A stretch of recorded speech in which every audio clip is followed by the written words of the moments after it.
자, 오늘 우리가 보는 말씀 베드로후서인데요. 베드로후서의 저자는 당연히 베드로겠죠. 베드로가 이 자신의 죽음을 이제 예측한 상황, 임박했음을 안 그런 상황 속에서 쓴 마지막 유언과도 같은 책이 바로 베드로후서입니다.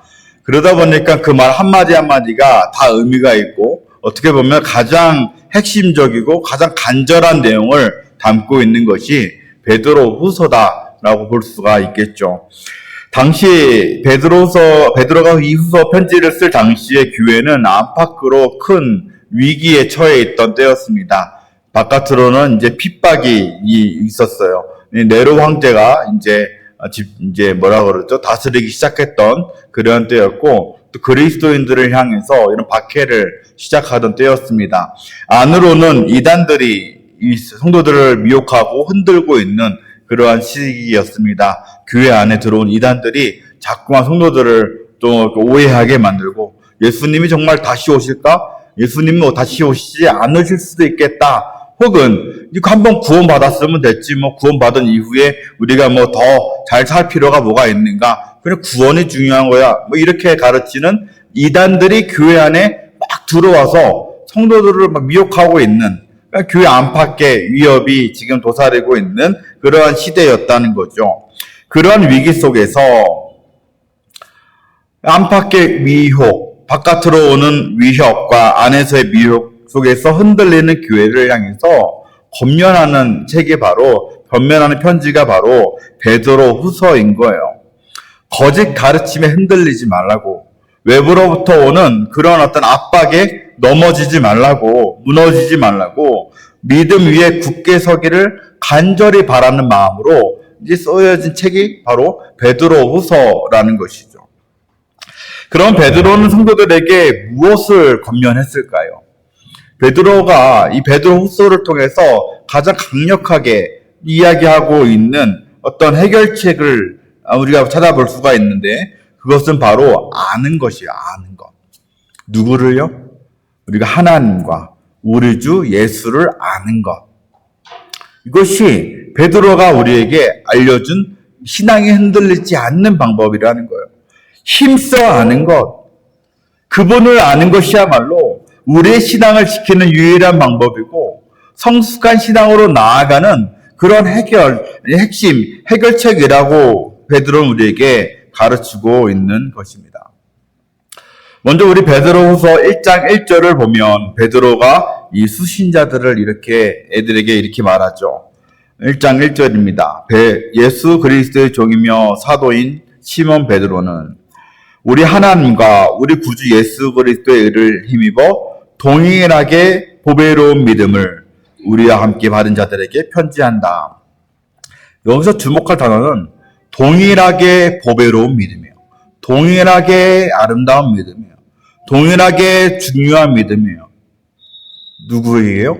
베드로에게든 성도들에게든 다 그 믿음이 가치는 동일하다는 겁니다. 베드로는 위대한 사도죠.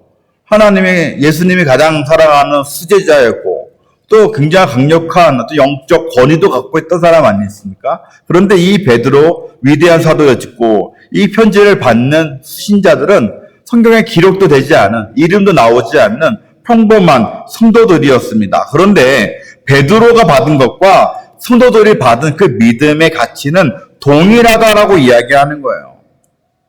믿음이 무엇입니까? 우리가 예수 그리스도를 전적으로 신뢰하는 그런 태도가 믿음 아닙니까? 근데 그 믿음이 우리의 노력으로 주어진 것이 아니에요. 그렇죠. 우리가 내가 믿어봐야겠다 결단해서 믿어집니까? 우리가 어떻게 하면 우리가 믿음이 생길까? 돌을 닦고 산속에 들어가서 맑은 공기를 마시면서 집중하면은 우리 가운데 믿음이 생길까요? 그렇지 않더라는 거예요. 믿음은 하나님께서 우리에게 선물로 주신 것입니다. 우리가 자격이 어떠하든지 관계없이 하나님께서 우리를 사랑하셔서 일방적으로 베풀어 주신 은혜, 그것이 바로 선물로 받은 것이 믿음 아니겠습니까? 그렇기 때문에 믿음이라는 것은요, 질적으로 동일하다는 거예요. 사도 베드로의 믿음과 이름 없는 성도들의 믿음은 동일합니다. 이 목사의 믿음과 우리 성도들의 믿음은 다 동일한 거예요. 믿음의 가치는 어떤 직분이나 신앙의 연수로 정해지는 것이 결단코 아니라는 것이죠. 믿음은 하나님이 베풀어 주신 은혜이기 때문에 모든 믿음은 그 가치를 따질 수 없이 중요하다, 보배로운 것이다 라고 베드로가 이 이야기를 하고 있어요. 우리는 이 사실 앞에서 겸손해야 되지 않겠습니까? 내 믿음이 대단한 것이 아니라 그 믿음을 주신 분이 대단하신 거예요. 그렇지 않습니까? 내가 가진 믿음은 내가 이 믿음 소유함에 있어서 내가 한 것은 아무것도 없어요. 그것을 주신 분이 대단하신 거예요. 동시에 우리는 담대할 수 있습니다. 하나님은 우리 모두에게 가장 귀한 것을 차별 없이 똑같이 베풀어 주셨기 때문에 그렇습니다. 우리는 이 믿음을 놓고 누가 더 좋네, 누가 더 나쁘네 이렇게 다툴 필요가 없어요. 교만할 필요가 없어요. 기가 죽을 필요가 없더라는 거예요. 그런데 이 동일한 믿음, 예수 그리스도에 대한 동일한 믿음, 내가 예수 그리스도를 말미암아 구원받았다라고 하는 이 동일한 믿음을 가진 우리에게 차이가 생기는 지점이 있더라는 거죠. 우리가 받은 믿음 그건 똑같아요. 그런데 그 믿음 이후에 우리 사이에 간격이 생기기 시작하는데 2절에 나오죠. 2절을 보니까 뭐라고 하냐면 하나님과 우리 주 예수를 알므로써 은혜와 평강이 우리에게 더욱 풍성할 것이다 라고 이야기하고 있어요. 아니 똑같은 믿음을 가졌단 말이에요. 똑같은 믿음을 주셨어요. 그런데 누구는요 더 은혜와 평강을 풍성하게 누린다라는 거예요. 누가요? 하나님과 예수님을 아는 지식을 통해서. 그 지식 있는 사람들이 아는 거예요. 하나님과 우리 주 예수를 아는 것. 우리는 성경 말씀을 통해서 하나님과 예수님을 알 수 있는데 우리가 하나님과 예수 그리스도를 더 깊이 알아가면 알아갈수록 알면 알수록 우리가 누리게 되어지는 은혜와 평강이 더 커진다는 거예요.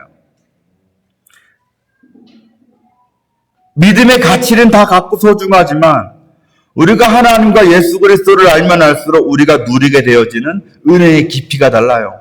평강의 넓이가 달라요. 아는 것. 베드로가 지금 무엇을 얘기하고 있어요? 아는 것. 하나님과 예수 그리스도를 아는 것. 그 아는 유익은 그뿐이 아닙니다. 3절에서 보니까 베드로가 이렇게 얘기해요. 하나님께서 우리에게 생명과 경건에 속한 모든 것을 주셨다.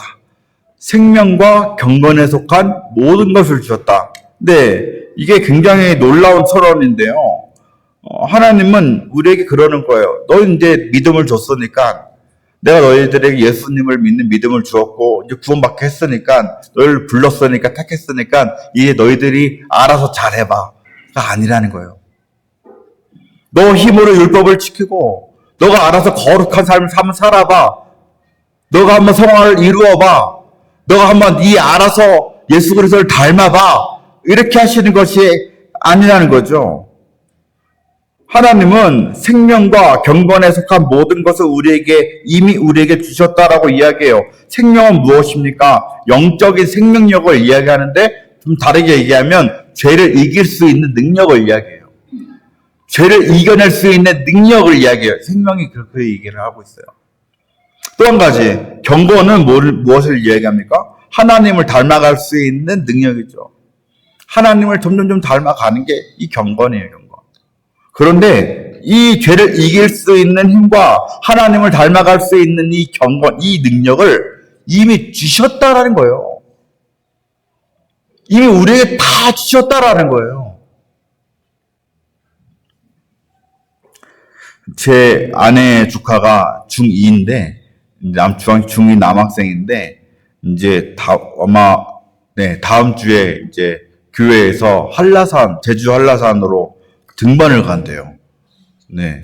그래서 이제 아마 그 중등부 담당 교육자가 굉장히 열정이 넘치시는 것 같아요. 그래서 이제 그 어린아이들을 데리고 이제 한라산 가서 설경을 보여주고 싶은 그런 마음도 있고, 아마도 같이 공동체로서 해보는 여러 가지 훈련을 염두에 뒀겠죠.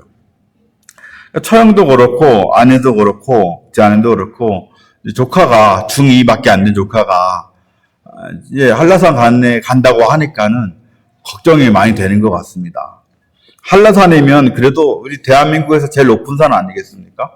멕시코 시티보다는 낮지만 그래도 굉장히 높은 산이에요.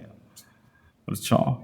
지금 겨울이라서 굉장히 추위도 심할 것이라고 생각이 됩니다. 오늘 보니까 한국에서 오신 분들이 몇 분 계신데, 한국 지금 많이 춥죠? 네, 한국 지금 뉴스 보니까 많이 춥다고 이야기가 나와요. 그런데 한라산 올라가면 얼마나 더 춥겠어요. 춥죠. 또 저도 이전에 이제 저도 2월, 3월 달 이때쯤에 한번 등산을 해본 적이 있었는데, 한라산을 올라가고 내려가는 그 길에 얼음들이 진짜 많아요. 네, 그 그늘진 곳마다 이제 눈이 녹았다 얼었다 이래가지고 얼음길이 많단 말이에요. 그러니까 아이젠이라고 하는 장비 있죠. 미끄러지지 않게 하는 걸 이제 신발에다 채워가지고 사용하지 않으면 막 미끄러져서 산을 올라갈 수가 없단 말이에요. 춥죠, 높죠, 뭐 얼음 있죠. 여러 가지로 걱정되는 것들이 많이 있습니다. 근데 우리가 이게 이 한겨울에 한라산을 등반할 때 아이젠과 같은 최소한의 장비도 없이, 방한복도 없고 그냥 반바지 차림으로, 자, 이제 훈련이니까 너희들 산에 정상에서 올라가, 정상에 올라가서 만나자, 다 반바지 입히고 그러고 나서 올려버렸다고 여러분 생각해 보세요. 여러분들 자녀를 그 기회에 보내겠습니까? 아마 그 담당 교육자는 굉장히 크게 혼날 거예요. 맞죠? 아마 당회에서 아마 다 불러가지고 어떻게 이럴 수가 있습니까? 아이들을. 그럴 수 있을 것 같아요. 네. 그렇죠. 그런데 그건 말도 안 되는 명령이고 억지이고 일종의 폭력이죠. 근데 하나님이 우리에게는 그렇지 하지 않으셨다는 거예요. 하나님이 우리에게 믿음을 주시고 나서 우리에게 경건을 요구하시는데, 그냥 너희들끼리 알아서 잘해봐 이게 아니라 우리에게 필요한 것들을 다 주셨다는 거예요. 최고급의 등산 장비도 주시고, 가장 따뜻한 방한복도 주시고, 땀이 배출이 잘 되는 그런 기능성 옷도 주시고, 여러 가지를 또 우리가 한라산에 얼마나 또 오래 걸립니까? 올라간 대여섯 시간 걸리는데, 올랐다 내려갔다 8시간 걸리는 그 기간수 얼마나 배고프겠어요. 먹을 것도 다 챙겨가지고, 가방에다가 다 바리바리 하나님이 다 준비해 주셨단 말이에요. 그러고 나서 정상에서 보자. 하나님, 말씀하시는 하나님이라는 것을 베드로가 지금 이야기하고 있는 거예요. 우리가요, 신앙생활을 하는데 자꾸 넘어지죠. 우리가 신앙생활을 하는데 하나님 닮아가는 게 너무나 어려워요. 예수님 닮아가는 게 쉽지가 않아요. 그런데 그 실패의 이유가 무엇인가? 우리의 능력이 없어서가 아니라는 거예요. 하나님은 우리에게 생명과 경건에 속한 모든 것들, 죄를 이길 수 있는 힘과 하나님을 닮는 능력을 우리에게 다 주셨다라는 거예요. 그러나 우리는 내 안에 이미 주신 그 하나님의 능력을, 하나님이 다 부어주신, 채워주신 능력을 우리가 사용하지 않기 때문에, 우리 배낭에 이미 들어가 있는 그 하나님의 능력을 꺼내 쓰지 않기 때문에 자꾸만 실패하더라는 겁니다. 왜요? 우리가 그것을 쓰는 방법을 몰라서 그래요. 하나님은 다 주셨는데 가방에서 그걸 꺼낼 수 있는 방법을 모르는 거예요. 그것에 대해서 3절에 다시 한번 보면 이야기합니다. 하나님이 이 모든 것을 주실 때 무엇을 통해서 주실까? 어떻게 하면 그걸 쓸 수 있을까? 3절 말씀. 그가 신기한 능력으로 생명과 경건에 속한 모든 것을 우리에게 주셨으니 이는 자기의 영광과 덕으로서 우리를 부르신 이 하나님이죠. 하나님을 알므로 말미암는다. 하나님을 아는 것을 통하여서 이것을 우리에게 다 주시고 사용할 수 있게 되어진다라는 이야기예요.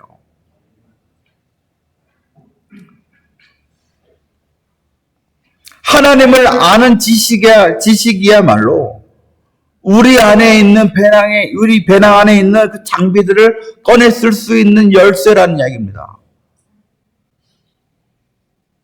그러니까 성경은 계속해서 우리에게 권면하는 거예요. 여호와를 알자. 여호와를 힘써 알자. 이것은요, 단순한 지식의 습득을 넘어선 일이에요. 이것은 단순히 그분이 그냥 어떤 분인가, 어떤 일 하셨는가, 몇 년도에 무엇을 하셨는가, 몇 월 며칠에 무엇을 하셨는가, 이러한 지식의 습득을 넘어서서 우리의 삶 가운데서요, 은혜와 평강이 넘치게 만들어주는 것이고, 우리가 이 땅을 살아가는 데 있어서, 이 죄악된 세상을 살아가는 데 있어서, 신앙 가운데서 죄악을 이기게 하고, 예수 그리스도를 닮게 하는 그 생명과 경건에 속한 모든 것을 얻는 방법이 바로 우리가 하나님을 아는 지식이라는 거예요. 그런데 왜 우리가 하나님을 아는데 소홀하냐는 것이죠.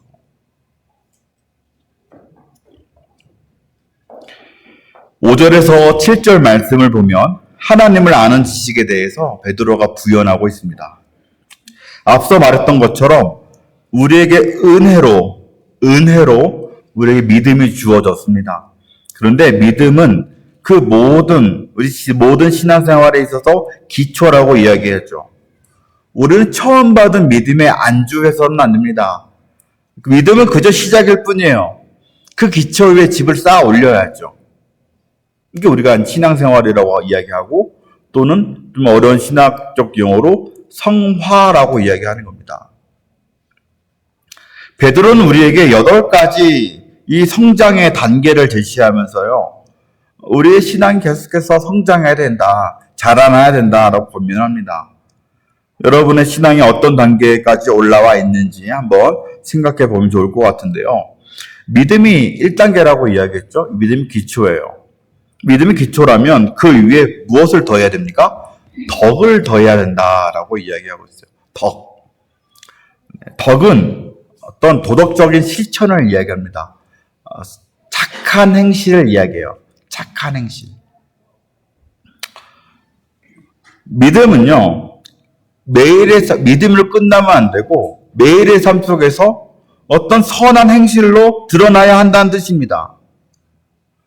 우리가 일주일에 한번 교회에 모여가지고 이렇게 예배하는 거, 또 혹은 또 잠시 식당 모사도 하고, 찬양대도 하고, 주일학교 봉사도 하고, 목장 모임도 하고, 한 몇 시간 되실까요? 한 6시간 모입니까?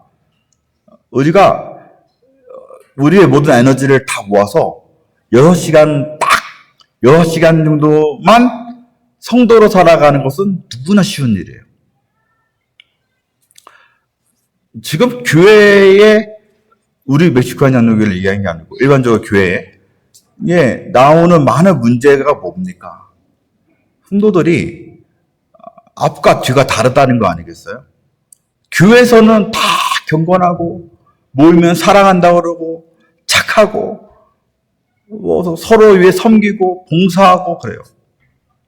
근데 오후 3시에 다 집에 가면은 그때부터 달라지는 거예요. 그렇죠? 가정에서부터 이 신앙인으로 살아가지 못해요. 직장에서 함부로 말하고, 함부로 누리고. 신앙은요, 일주일에 딱 한 번 그때 집중해서 그때 착하게 살고 스스로 만족하는 것이 아니라, 이 주일날 교회 밖을 나가는 그 순간부터, 주일날 받은 은혜를 가지고, 교회에서 얻은 힘을 가지고 교회 밖을 나가는 순간부터 월화수목금토일 다시 주일에 오는 그날까지 매일 매 순간을 착하게 살아내는 것이 성도의 삶이에요. 어렵지만 그것이 참된 신앙이라는 것이죠. 세상은 우리의 믿음을 볼 수 없습니다. 우리 서로도 믿음을 볼 수 없죠. 근데 우리를 무엇을 봐요? 우리의 덕을 보는 거예요, 덕. 교회 다니는 사람들이 얼마나 덕스러운가. 교회 다니는 사람들이 얼마나 선한 행실을 하는가. 우리가 예수님을 믿는다고 하면서요, 나는 교회 다니는 사람이에요 하고 이야기하면서 우리가 이웃에게 해를 끼치고 직장에서 이기적으로 행동하고 각 가정에서 하나님이 없는 것처럼 아이들과 함께 생활한다면 그것은 덕이 빠진 믿음이라는 거죠. 덕. 믿음은 반드시 매일의 삶 속에서 선한 행실, 선한 영향력, 이런 말 많이 쓰죠. 선한 영향력으로 나타나야 하는 것입니다. 믿음에 덕을 더하는 삶. 그런데 무조건 착하게 산다고 해서 다일까? 그 다음 단계예요. 성도의 이 선한 행실, 덕은 반드시 무엇에 근거해야 됩니까? 하나님과 예수님을 아는 지식에 근거를 해야 된다는 얘기예요. 하나님의 뜻이 무엇인지 분별하는 지혜가 우리에게 필요해요. 하나님의 말씀인 성경이 우리의 삶에 있어서 선을 행함에 있어서 기준이 되어져야 한다는 것이죠. 여러분, 세상 사람들도 다 착하게 살아갑니다. 그렇죠? 세상에 사는 사람들도, 예수님 안 믿는 사람들도요, 굉장히 기부도 많이 하고 봉사도 많이 해요. 어쩌면 성도들보다 더 잘 베풀고 잘 섬깁니다. 그런데 세상 사람들의 선행은 그걸 잘 들여다보면 그 안에 뭐가 있어요? 결국 자기 만족을 위한 선행일 때가 많이 있단 말이에요. 우리 세상 말로 무슨 말을 씁니까? 덕을 쌓아야 일이 잘 된다라는, 복을 받는다라는 얘기를 하잖아요. 세상 사람들을 덕을 쌓아요. 왜요? 복을 받으려고. 그런데 성도의 선행은 다르다는 거죠. 성도의 선행은 나의 의를 이루기 위해서가 아니라, 내가 복받기 위해서가 아니라 하나님의 뜻을 이루기 위한 그러한 선행이 되어져야 한다는 것입니다. 그래서 지식이 없는 덕은 위험해요. 하나님을 아는 지식이 없는 그러한 덕, 기준이 없는, 말씀이라고 하는 기준이 없는 열심은 어디로 갑니까? 인본주의로 가든지, 그것이 교회 밖에서 선을 행하는 것으로 가면 인본주의, 하나님 없는 신앙으로 가든지, 아니면 교회를 신앙은 있는데 지식이 없이 열심히 덕만 쌓게 되면 맹목적인 신앙, 맹신으로 가는 거예요. 내가 무엇을 왜 열심히 하는지도 모르고 그냥 열심히 교회 와서 섬기는 거 맹신으로 가는 거예요. 뭐가 없으면요? 지식이 없으면.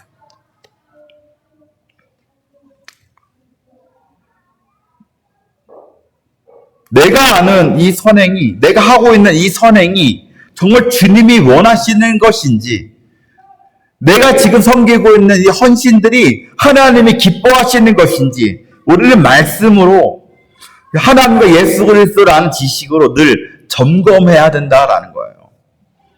하나님을 아는 지식이 이렇게 중요합니다, 여러분. 그런데 안타깝게도 그 다음 단계를 볼까요? 그 다음 단계는 뭐죠? 절제가 나와요. 왜 그렇습니까? 우리 인간은요, 안타깝게도 이 지식이 쌓이면 쌓일수록 어떻게 돼요? 교만해져요. 지식이 쌓이면 인간에게 치명적인 부작용이 발생하는데 바로 교만이에요. 알면 알수록, 지식이 쌓일수록 교만해지기 쉽고 남을 쉽게 판단하는 그런 악한 습관이 생기게 되어집니다.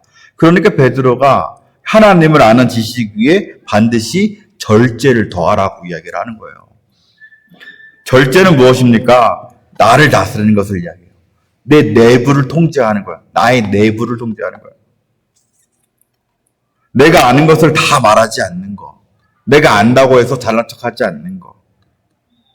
내가 가진 자유를 형제를 위해서, 자매를 위해서 제한하는 것. 내 감정과 언어와 욕망을 하나님의 통제 아래 두는 절제의 훈련이 우리 가운데 필요하더라는 거죠. 절제해야 돼요. 알수록.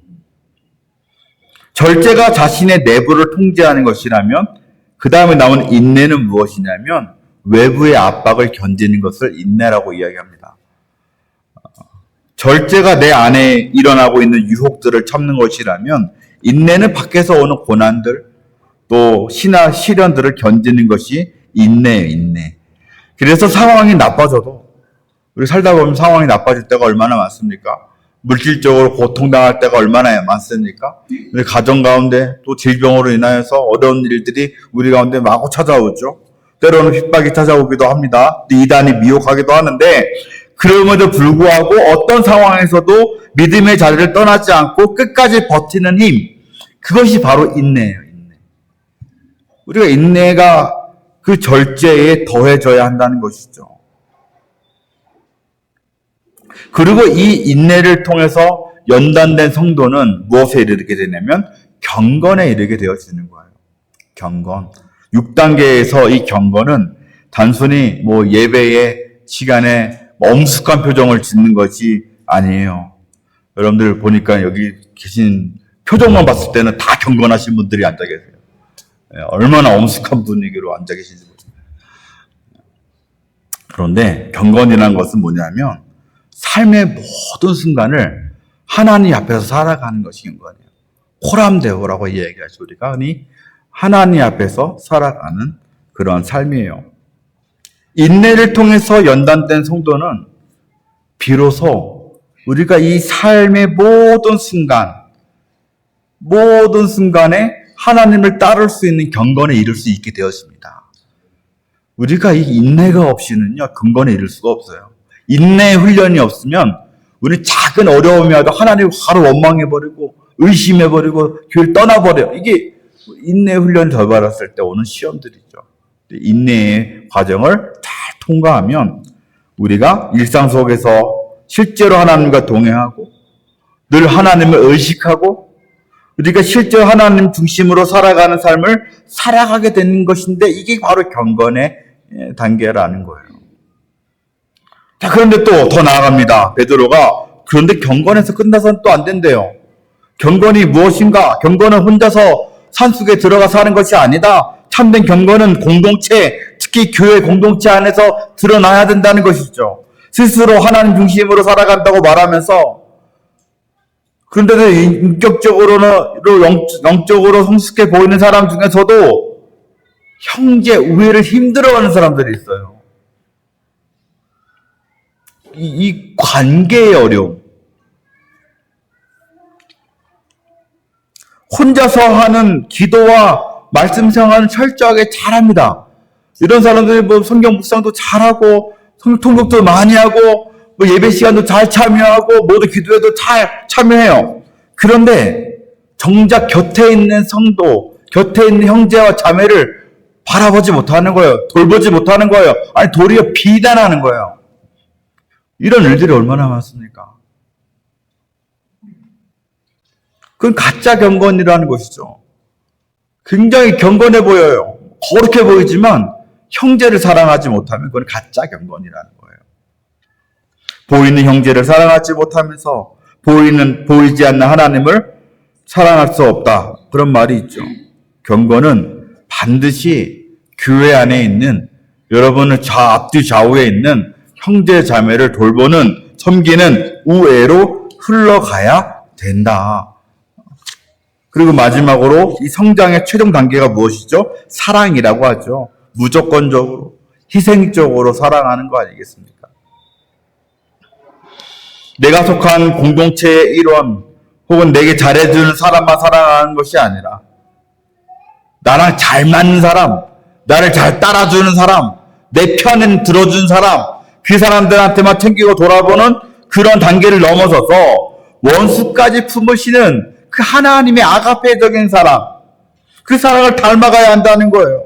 교회 안의 사랑을 넘어서 모든 사람들을 향한, 인류를 향한, 모든 종족을 향한, 땅끝을 향한 사랑의 단계에 이르러야 한다는 것입니다. 우리가 이제 지난주에 베드로전서 쭉 묵상하면서 그 베드로 사도가 우리가 이 마지막 시대를 살아가면서 우리가 어떻게 살아가야 되는가 몇 가지 이야기한 것 중에서 기억에 남는 게 이런 거예요. 서로 뜨겁게 사랑하라. 그렇죠? 너무 강렬한 표현 아닙니까? 서로 뜨겁게 사랑해라. 그냥 사랑하지 말고 뜨겁게 사랑하라. 이것이 말세를 살아가는 우리가 살아가는 마지막 태도예요. 가장 중요한 태도예요. 우리가 궁극적으로 이루어야 될 우리의 어떤 삶의 방향이에요. 목표예요. 멕시코한 장로교회가 이루어야 될 가장 끝의 모습은 사랑하는 교회, 사랑하는 교회. 우리 교회가 그런 교회 되기를 소원합니다. 여기 계신 우리 모든 성도님들이 이 사랑의 단계에 최종적으로 도달할 수 있는 또 저와 여러분 되기를 주님의 이름으로 간절히 축원합니다. 이게 우리가 이루어야 돼요. 여러분들은 지금 어느 단계에 와 있어요? 어디까지는 잘하고 있는 것 같습니까? 그런데 베드로 사도가 이 신앙의 단계를 설명하는 데 있어서 강조점이 있어요. 지금 베드로 사도가 1단계부터 8단계까지를 이야기했지만 사실은 이 전체를 다 중요한 것을 이야기했지만 그것이 강조점은 사실은 아니에요. 강조점은 어디에 있을까요? 결국 예수 그리스도를 아는 것에, 지식에 있어요. 예수 그리스도를 아는 것에 결국 게으르지 말라는 얘기를 하고 싶어서 얘기를 하는 거예요. 8절 말씀입니다. 8절 말씀. 이런 것이 너희에게 있어 흡족한즉 너희로 우리 주 예수 그리스도를 알기에 게으르지 않고 열매 없는 자가 되지 않게 하려니와. 하나님과 우리 주 예수 그리스도를 아는 지식, 이 지식은 비교적 성장의 단계에 있어서 비교적 앞에 있지만 그 단계에 게을러서는 안 된다는 이야기예요. 그 단계에 게을러서 신앙의 열매가 없는 자가 많이 있더라는 거예요. 교회 안에요. 다 교회를 다니고 있는데 믿음도 있는데 열심도 있어요. 덕도 있는데 지식이 없어서 그 다음 단계를 넘어가지 못하는 분들이 교회 안에 많이 있다고 지금 베드로가 이야기하는 거 아닙니까? 9절도 같은 맥락에서 볼 수 있어요. 이런 것이 없는 자는 맹인이라 멀리 보지 못하고 그의 옛 죄가 깨끗하게 된 것을 잊었느니라. 하나님을 아는 지식이 자라지 않으면요.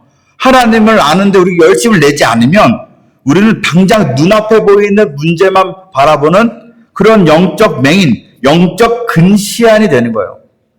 맨날 내 앞에 있는 것 때문에 싸우고 내 앞에 때문에 두려워하고 내 앞에 것들 때문에 막 힘들어하고 또 멀리 하나님께서 부어주실 은혜들, 하나님께서 베풀어주실 그 길들을 우리 깨닫지를 못하고 오늘 일들만 붙들고 살아가는 그 영적 근시안이 되어진다고 이야기하고 있어요. 하나님을 모를 때. 또 자신이 죄 씻음 받았다는 사실조차 잊어버리는 영적인 건망증이죠. 자꾸만 내 죄 때문에 힘들어요. 고통스러워요. 하나님 다 용서해 주셨다고 하는데 그 이후의 삶을 살아야죠. 용서받은 자로 살아가야 되는데 맨날 과거의 죄 때문에 매달려 있는 거예요. 건망증이야. 영적 건망증. 자꾸 잊어버려요. 그러니까 이런 상태에 있을 때는 기도할 때 무슨 기도만 해요? 회개 기도만 해요. 평생 기도가 회개인 분들이 있어요. 왜요? 하나님을 아는 지식이 없어서 그렇다는 거죠. 다음 주부터 이제 본격적으로 우리 교회 모든 사역들이 이제 시작이 되어집니다. 그래서 이제 오늘 금요 기도회 때 기도로 전반기 사역을 시작하려고 하고 있어요. 먼저는 목장 모임이 시작되죠. 우리 멕시코 한인장로교회의 이 목장은 단순히 친교하는 그러한 모임이 아닙니다.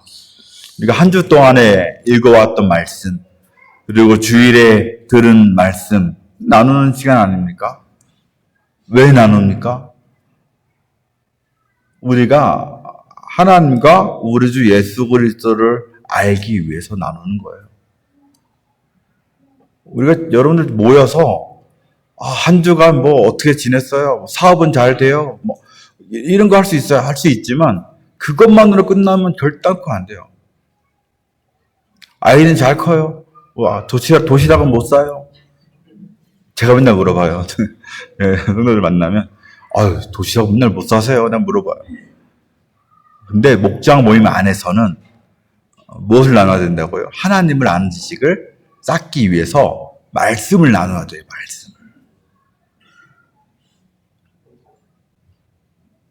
나누면서 깨달은 대로 살아가기를 결단하고 또 함께 말씀 중심의 삶을 살 수 있도록 서로를 격려하는 시간이 바로 목장 모임이 되었으면 좋겠습니다. 또 한인장로교회에 여러 양육 과정들이 시작이 되어집니다. 첫 번째 오늘 새가족반 개강했죠. 새가족반 오늘 5분이 이제 모여서 시작하는 것으로 제가 알고 있는데 교육의 어떤 첫 발걸음을 떼는 사주 과정, 예수님이 누구신가, 하나님이 누구신가 나누고, 또 기본적인 우리의 복음에 대해서 내가 예수 그리스도를 믿음으로 구원을 받는 어떤 복음의 가장 기초적인 것들을 다루는 시간이 이 세가족반, 이 사주의 시간들이에요. 교회 처음 나오셨든지 또 아니면 기존 신자라고 할지라도 난 정말 아무것도 모르겠어 하시는 분들은 세가족반 다시 들어가셔서 사주 정도 같이 나누시면 도움 될 것 같아요. 그리고 또 뭐가 있습니까? 성장반이 이제 3월 달에 개강이 되어져요. 네, 이제 새신자 또는 또 영적으로 아직 신앙이 어린 성도들을 이제 믿음 안에서 성장을 하기 위한 목적을 가지고 12주 과정으로 이제 성장반이 개설이 됩니다. 올해 이제 1기 성장반이 시작이 되어지는데, 이제 이 성장반을 통해서 그리스도인의 삶의 원리를 좀 살펴보는 거예요. 기도 생활에 대해서, 말씀 생활에 대해서, 그리고 우리가 위기의 때에 우리가 어떻게 그것들을 극복해 나갈 것인가, 제자 훈련의 약간의 축소판, 이런 개념으로 생각하시면 될 것 같아요. 좀 쉬운 버전의 제자 훈련. 그래서 제자 훈련은 너무 저는 안 될 것 같아요. 저는 아직 예수님 제자가 되기 멀었어요. 이런 분들은 저는 아직 성장반부터 한번 시작해 보겠습니다. 하시면 돼요. 그래서 12주 과정, 세가족반 수료하신 분들, 이런 분들, 참여하실 분들은 강숙현 사모님께 문의하시면 안내해 줄 거예요. 다음 주에 또 광고하겠지만 4월 첫 번째 주부터 시작할 예정이 있습니다. 그리고 제자반이 있죠. 우리가 지금 3년째 이제 제자반을 하고 있는데 30주 과정으로 진행돼요. 좀 길죠. 전반기 이제 하반기 나누면 그래도 15주니까 3달, 4달 이렇게 하는 거예요. 근데 이 제자반은 무엇입니까? 우리 신앙의 생활의 습관들을 바꾸어가는 1년이에요. 네. 그래서 우리가 올해 이제 목요일 저녁 제자반이 개설되는데 다다음 주에 시작이 됩니다. 그래서 최종적으로 지금 4분이 지금 신청을 하셨고, 아직 시간이 남았습니다. 그래서 아직 고민하시는 분들, 남성분들 목요일 저녁반 저는 기다리고 있어요. 저는 기다리고 있으니까 참여하시고. 근데 우리가 이 성장반, 세가족반, 제자반, 이게 다 뭡니까? 하나님과 예수 그리스도를 알기 위해서 몸부림치는 시간들이에요. 나 혼자서는 쉽지 않으니까 어떤 과정을 통해서, 프로그램을 통해서, 또 교제를 통해서 하나님과 예수 그리스도를 알기 위해서 애를 쓰는 시간이 바로 이러한 어떤 양육 과정들이라는 것이죠. 이 과정을 통해서 우리가 성도로서 예수 그리스도 제자로서 장성한 분량에까지 성장해 갈 수 있게 되는 거예요. 그러나 그 어떤 훈련보다 가장 중요한 것이 무엇입니까? 제일 가장 기초적인 훈련이, 그리고 가장 좋은 하나님을 아는 방법이 무엇일까요? 말씀을 읽는 거죠. 성경 말씀을 읽는 거예요. 이것만큼 중요한 것이 없어요. 제자 훈련, 성량반, 모든 훈련에서 반드시 같이 가는 게 무엇입니까? 말씀 읽기 아니에요? 말씀 읽기 없는 훈련은 아무것도 아니에요. 그건 의미가 없는 훈련이에요. 우리는 성경을 통해서만 하나님을 알 수 있습니다. 성경 말씀을 통해서 예수 그리스도께서 어떤 분인지 알 수 있습니다. 우리가 수요일날 하는 리딩 지저스, 우리가 이 성경 전체가 예수 그리스도를 중심으로 이야기가 흘러간다라고 하는 것들을 함께 배우는 시간이에요. 배우면서 성경을 읽는 시간이 리딩 지저스 아닙니까? 우리가 자꾸 성경을 읽어야 돼요. 성경 목사님, 저 성경 이미 2번 읽었는데요, 3번 읽었는데요. 또 읽으셔야 돼요. 왜요? 성경은요, 읽으면 읽을수록 날마다 새로운 것이 성경 아닙니까?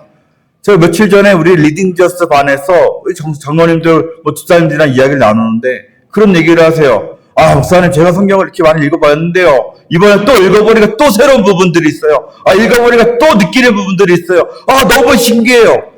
신기할 수밖에 없죠. 이거 영적으로 쓰여진 책 아니겠습니까? 우리 영혼을 살리는 책이 있기 때문에 그렇지 않습니까? 우리의 상한 영혼을 가장 정확하게 진단해내고 치료할 수 있는 책은 바로 성경밖에 없어요.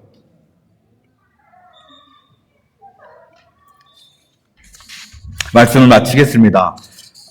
오늘 본문 베드로후서 1장 11절에서 베드로가 이렇게 말합니다. 이같이 하면 우리 주 곧 구주 예수 그리스도의 영원한 나라에 들어감을 넉넉히 너희에게 주시리라. 우리의 신앙을 흔드는 이단들, 우리를 자꾸 신앙을 넘어뜨리려고 하는 세상의 어떤 그런 모든 것들을 이기는 방법은 뭐라고 얘기해요? 오직 하나라는 거죠. 하나님과 우리 주 예수 그리스도를 아는 것입니다. 물론 여기서 안다는 것은 단순히 지식적 알을 말하는 것이 아니에요. 말씀을 통해서 그분과 하나님과 예수 그리스도와 우리가 인격적이고 친밀해지는 것을 의미합니다. 말씀을 통해서 우리를 부르심과 택하심을 구제하는 것을 의미해요. 이게 아는 거예요. 이게 아는 거예요. 따라서 우리가 힘써 말씀을 읽고 배움을 통해서 그분을 우리가 깊이 알면 알수록 그 관계 속에서 우리가 누리게 되어지는 은혜가 깊어지고 평강이 넓어지게 될 것입니다. 우리가 그분을 깨닫게 될수록 우리에게 부어주시는 그 생명과 경건에 속한 모든 것을 우리가 풍성하게 누리게 될 것입니다. 우리가 힘써 알면 알수록 신앙의 아름다운 단계에 이르게 될 것임을 여러분들 기억하고 기대하시기를 주님의 이름으로 축원합니다. 그리하여 마침내 그런 단계를 거쳐서 마침내 하나님을 아는 지식을 통하여 그 영원한 나라에 넉넉히 들어갈 수 있는 저와 여러분 되시기를 주님의 이름으로 간절히 축원합니다.